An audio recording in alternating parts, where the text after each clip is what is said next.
ठीक है ठीक है ठीक है। नमस्कार, मेरा नाम है अतीश बाबा और आप देख रहे हैं सुधीर पांडे पूर्वांचल चैनल। बिहार के लोग काफ़ी समय से युवा उप मुख्यमंत्री का तलाश कर रहे थे। यूँ कहें तो मुख्यमंत्री का भी तलाश कर रहे थे, लेकिन बिहार के लोगों को युवा मुख्यमंत्री तो नहीं मिला, लेकिन उप मुख्यमंत्री जरूर मिला। और हम बात कर रहे हैं तेजस्वी यादव की, जिनसे बिहार के लोगों को काफ़ी उम्मीद थी कि ये आएंगे तो बिहार में विकास लाएंगे, बिहार को संवारेंगे। लेकिन ये आते ही जैसे ही ये गद्दी पे आए हैं, अब ये बिहार में जात पात की राजनीति करने लगे हैं, ये आरक्षण की राजनीति करने लगे हैं। इस वक्त हमारे साथ पांडे जी मौजूद हैं, इनसे हम जानेंगे कि तेजस्वी यादव जो आरक्षण की राजनीति कर रहे हैं बिहार में, वो क्या बिहार के भविष्य को संवारेगा? क्या लगता है पांडे जी आपको? अच्छा, कहें इसके पहले आरक्षण नहीं था का? 15% बढ़ा है ना? पहले भी था, वही सवाल मेरा, इसीलिए मैं कह रहा हूँ कि आरक्षण तो पहले भी था। क्या बिहार का भविष्य बदला है उस आरक्षण से? और क्या अब जो 15% जो बढ़ा है, क्या इससे बदलेगा? नहीं बदलेगा, किसी सूरत में नहीं बदलेगा। क्या गुजरात का डेवलपमेंट आरक्षण से हुआ? क्या तमिलनाडु का जो डेवलपमेंट है आरक्षण से हुआ?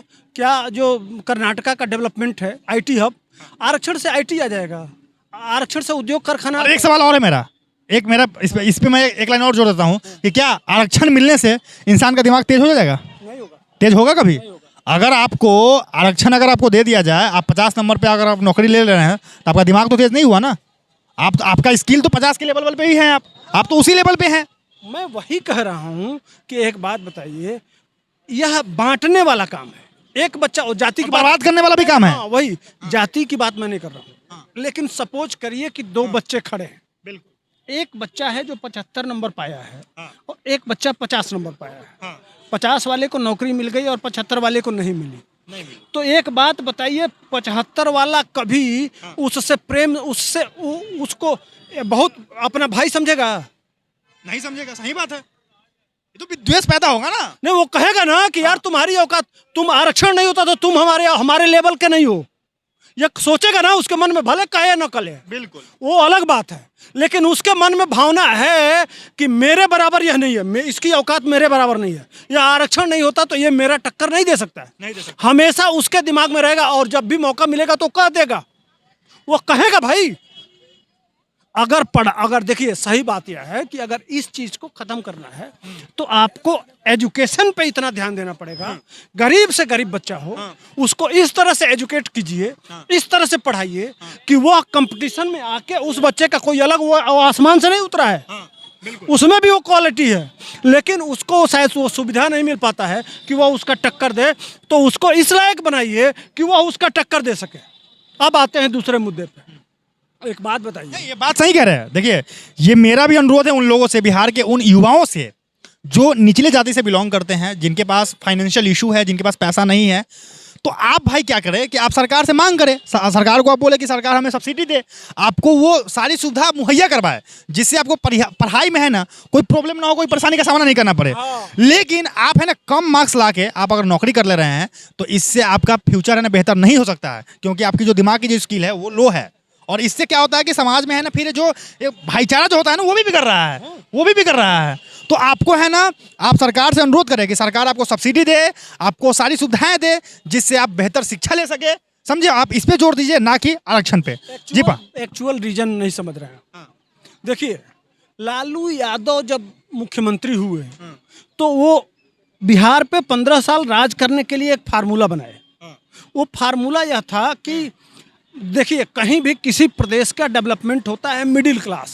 बिल्कुल। मिडिल क्लास जो होता है ना, उसको अच्छी सड़क चाहिए, उसको अच्छा हॉस्पिटल चाहिए, उसको कारखाना चाहिए, उसको हाथ को काम चाहिए। वो बिहार के डेवलपमेंट माने वो टैक्स देता है मेहनत करके और वो सुविधा मांगता है। बिल्कुल ठीक। अब वह और लालू यादव को तो इसी तरह से जो आज कर रहे हैं तेजस्वी, इसी तरह से उस समय करना था। क्या करना था कि मिडिल क्लास को निकाल देना था बिहार से बाहर। तो उसके लिए उन्होंने किया क्या कि हर जिले में एक अपराधी बनाया। समझिए इस रणनीति को। सड़क टूटा, इतना टूटा था कि पुलिस अपराधियों के पीछे नहीं जाएगी। बिजली नहीं होना चाहिए कि हमारा अपराध खूब बढ़िया से चले। तो पोल था और तार नहीं था। अब आपका बच्चा है, मेहनत करके मोटरसाइकिल खरीद के लाया, मेहनत करके कोई मैं काम किया, मोटरसाइकिल खरीद के लाया, झोंपड़ी का घर है, और शाम को वो जो दादा थे जो जिसको वो अपराधी बनाए थे, वो शाम को 20,000 रुपया तुम मोटरसाइकिल खरीद के लाए हो, कल 20,000 रुपया मेरे घर पहुंचा देना। ये होता था, मैंने देखा है, इसीलिए कह रहा हूँ। अब वो बच्चा क्या करेगा? इस तरह से करके मिडिल क्लास को बिहार से बाहर निकाल दिए। अब बचा कौन? गरीब। गरीब और जिसके पास बहुत ज़्यादा खेती बाड़ी है, संपन्न है, और बड़ा सा कुर्ता पहन लेते थे, छोटा जैकेट पहनते थे, और देखो बड़का के ऊपर छोटका चढ़ गया। अब उसको और उसको लड़ा के, बड़का और छोटका में लड़ा के, और 15 साल अरे लालू यादव, शर्म आना चाहिए तुमको बुड्ढे। इस बुड्ढा को मर जाना चाहिए, मरना चाहिए कि नहीं ऐसे लोगों को? देखा है, देखिए वही वह दिन याद आता है कि पोल था, गाने बनते थे उस समय, पोल है तार नहीं है। अब आपको लगता है कि ऐसे लोग जिंदा रहना चाहिए? ऐसे लोगों को नहीं, आपको नहीं लगता कि भगवान उठा ले ऐसे लोगों को? भैया वही तो सामाजिक न्याय के देवता हैं आज भी। उत्तर प्रदेश में 5 बार दलित मुख्यमंत्री बन गई। लालू यादव ने अपनी बीबी को मुख्यमंत्री बनाया, अटल बिहारी वाजपेयी ने मायावती को मुख्यमंत्री बनाया, और दलितों की आवाज किसने दिया? और बिहार के दलितों को और सुनिए ना, और बिहार के गरीबों ने अब तेजस्वी यादव को भगवान बना दिया है। आपको पता है? ये भी वीडियो वायरल हो रहा है कि अब बिहार के गरीबों ने तेजस्वी यादव को भगवान बना दिया। जा रहे पगला सब, हे भगवान ऐसे लोगों को बुद्धि दो, सद्बुद्धि दो। भगवान कब से बन गए तेजस्वी यादव? वही कह रहे हैं, भगवान कब से बन गए तेजस्वी यादव? यार आवाज सिर्फ बिहार को मिला होता तो मैं समझता।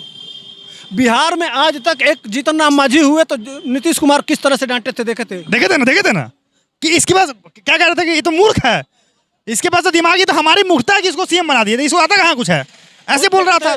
अच्छा, कोई यह बात मायावती को कह सकता है? आज तक कोई कहा है?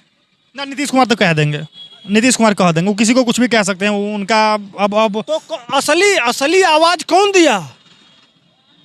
भाई साहब, उत्तर प्रदेश में ऐसा नहीं है, हर आदमी सोचता है। 5 बार मुख्यमंत्री मायावती हुई, मुलायम सिंह हुए, कल्याण सिंह हुए, सुरेंद्र प्रसाद गुप्ता हुए, सब पिछड़े ही रहे, कोई दिक्कत नहीं है। यहाँ तक कि लास्ट में उत्तर प्रदेश के ब्राह्मणों ने कहा कि हाथी नहीं गणेश है, ब्रह्मा विष्णु महेश है, ब्राह्मण शंख बजाएगा हाथी बढ़ता जाएगा। मैंने समझिए किस तरह का टॉप टू बॉटम, नीचे से। तेजस्वी यादव देखिए, सुनिए, मैं वहीं आ रहा हूँ, मैंने तो कहाँ से आवाज मिला असली?